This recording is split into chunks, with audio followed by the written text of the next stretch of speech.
राक्षसी तारका वध। राम, लक्ष्मण, भरत एवं शत्रुघ्न चारों राजकुमार अपनी शिक्षा पूरी कर अयोध्या लौटते हैं। उनके पराक्रम की चर्चा सभी जगह हो रही है। उसी दौरान कुछ हिस्सों में राक्षसी राज होने के कारण जनमानुष बहुत दुखी एवं प्रताड़ित हैं। तब सभी मुनि मिलकर इस समस्या के निवारण हेतु एक उपाय सोचते हैं एवं अयोध्या जाकर दशरथ नंदन को इस दुविधा के अंत के लिए बुलाना तय करते हैं। इसके लिए मुनिराज विश्वामित्र अयोध्या के लिए प्रस्थान करते हैं। अयोध्या पहुंचकर विश्वामित्र राजा दशरथ से सारी स्थिति स्पष्ट करते हैं और राम को अपने साथ भेजने का आग्रह करते हैं। राजा दशरथ जनकल्याण के लिए सहर्ष राम को जाने की आज्ञा दे देते हैं। ये सुन लक्ष्मण गुरु विश्वामित्र के चरण पकड़कर अपने भैया राम के साथ ले चलने का आग्रह करते हैं। भातृप्रेम के आगे सभी हार मान जाते हैं और लक्ष्मण को भाई राम के साथ जाने की आज्ञा दे देते हैं।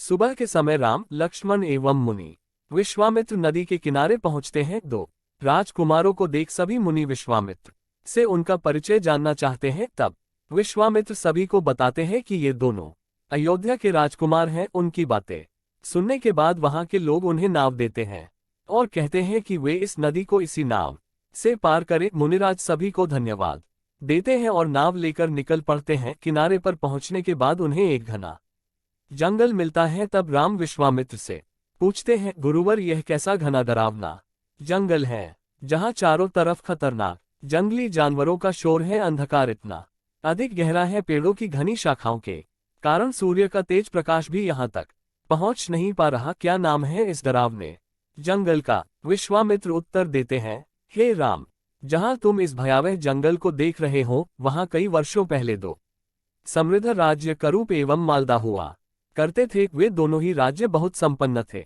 जहां धन संपदा की प्रचुर मात्रा थी और प्रजा भी खुशहाल थी। लक्ष्मण ने उत्सुकता से पूछा, हे गुरुवर, जब यहाँ इतने सुंदर राज्य थे तब उनका ऐसा भयावह परिणाम कैसे हुआ?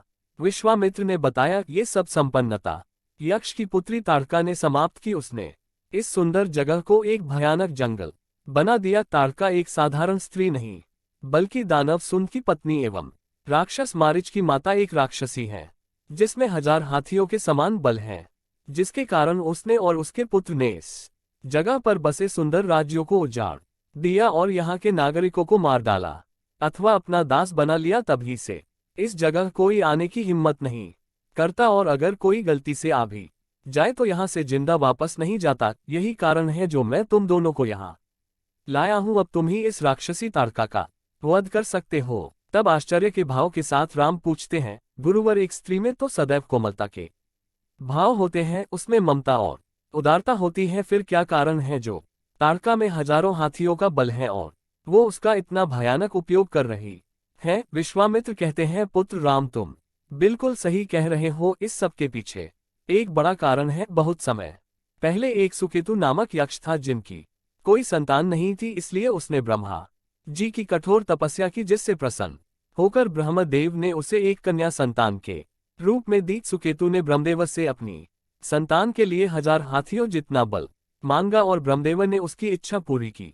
इसलिए तारका में इतना बल है। जब तारका की आयु विवाह योग्य हुई तब उसका विवाह दानव सुन से किया गया। सुन से उसकी एक संतान जन्मी, जिसका नाम मारीच रखा गया। मारीच भी अपनी मां के समान महाबलशाली था, लेकिन मारीच सुन का पुत्र होते हुए भी दानव नहीं था, लेकिन वो बहुत उपद्रवी था।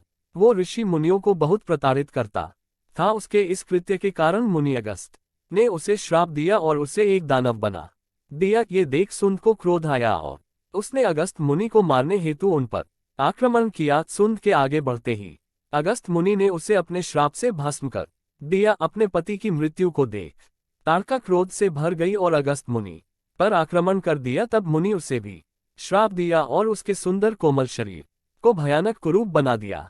तभी से राक्षसी तारका बदले की आग में जल रही है और निर्दोष मानवों पर अत्याचार कर रही है। उसके इसी अत्याचार से मनुष्यों को मुक्ति दिलाने के लिए मैं तुम दोनों को यहाँ लाया हूँ और अब तुम्हें तारका का वध करना होगा, बिना ये सोचे कि वो एक स्त्री है, क्योंकि वो एक श्रापित जिंदगी जी रही है और मनुष्य जाति को प्रताड़ित कर रही है। ऐसी स्त्री को मारना अधर्म नहीं है। तुम बिना अर्चन उसका वध कर सकते हो, क्योंकि तुम ही हो जो तारका को श्राप मुक्त कर सकता है और उसका सामना कर सकता है। राम विश्वामित्र की बात मानते हैं और गुरु के आदेशानुसार ताड़का का वध करने के लिए एक नए शस्त्र टंकार का आविष्कार करते हैं। टंकार एक ऐसा धनुष है जिसे खींचने पर असहनीय आवाज होती है जो चारों तरफ हाहाकार मचा देती है, जिसे सुनकर जंगली जानवर डरकर भागने लगते हैं। इस सब के कारण ताड़का को क्रोध आने लगता है और जब वो राम को धनुष बाण से सजा देख सोचती है कि यह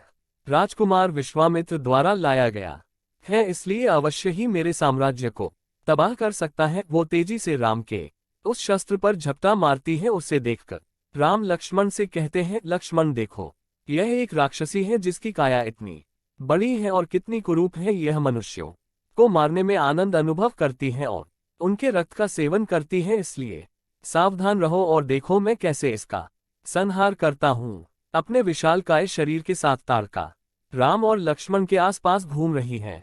उसकी गति प्रकाश की गति के समान तीव्र है। राम को विश्वामित्र ने कई शस्त्र प्रदान कर इस भयावह युद्ध के लिए पहले ही तैयार कर रखा था। राम और ताड़का के बीच बहुत देर तक युद्ध चलता है। अंत में राम ताड़का के हृदय स्थल पर तीर से आघात करते हैं और ताड़का धरा पर गिर जाती है। इस तरह राम राक्षसी ताड़का का वध करते हैं। ये देख सभी बहुत प्रसन्न होते हैं और भयावह वन वापस सुंदर राज्य में बदल जाता है। आज के इस महत्वपूर्ण धार्मिक प्रकाशन को हम यहीं समाप्त करने की आज्ञा चाहते हैं। आप सबसे नम्र विनती है कि कृपया आप सब अपने अनमोल विचार हमें कमेंट बॉक्स में अवश्य लिखें। इस चैनल से आपको सनातन धर्म, हिंदू धार्मिक पुराणों, उपनिषदों, ग्रंथों, वेदों, बच्चों के लिए शिक्षाप्रद, मोटिवेशनल, नैतिक शिक्षा, बोध कथाएं, पौराणिक कथाएं इत्यादि और हिंदू देवी देवताओं से संबंधित ज्ञान और नई नई जानकारी प्राप्त होगी। ये चैनल ज्ञान का खजाना है जो अधिकांश ज्ञान और जानकारी प्रदान करता है जो किसी व्यक्ति के लिए खुद को सही ढंग से समझने और उनके आसपास की दुनिया को समझने के लिए महत्वपूर्ण है। जीवन के बारे में आपको जो कुछ भी जानने की जरूरत है वह इस चैनल में है, लगभग सब कुछ। इस चैनल को अपने दोस्तों रिश्तेदारों में शेयर करें और सब्सक्राइब करें। सनातन धर्म व भारतवर्ष के हर पहलू के बारे में हर माध्यम से जानकारी जुटाकर उसको संपूर्ण व सत्य रूप से आप लोगों तक पहुंचाना मेरा उद्देश्य है।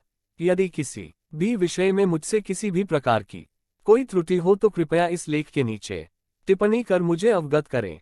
अच्छे विचारों को हम यहाँ प्रकाशित करते हैं। ये चैनल धार्मिक और अन्य महत्वपूर्ण जानकारियों से संबंधित चैनल है। इस चैनल का किसी भी अन्य संस्थान, कोर्स आदि से कोई संबंध नहीं है। जय श्री राम।